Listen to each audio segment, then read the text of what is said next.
In this video, I'm going to share with you why we meditate and how to meditate.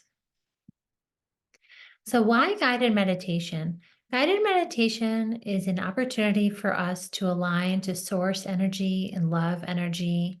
It's our chance to plug back in to ourselves when the world has taken us out with so many tasks and to-dos and responsibilities. This is our chance to plug back into the truth of who we are, to relax, to release what we may have picked up or dealt with during our day or the past few days or the past few months. And we have an opportunity to heal ourselves and tune in to our own inner guidance. So when I'm leading the guided meditation, you will be in a quiet space in your home or somewhere peaceful, out in nature. You might have some soothing music playing, something that you really enjoy and helps you tune in and relax.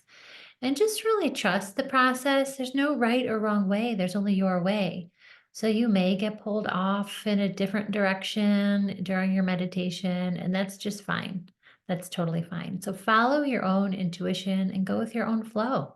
You may sit, stand, move, vocalize, cry, yell, just accept it all, let it be, and just trust the process. And when you're setting an intention, you're keeping your focus on that intention of just having a relaxing, opening, heart opening experience, healing experience for yourself. And you'll just want to breathe deeply and stay inward focus. I look forward to connecting with you.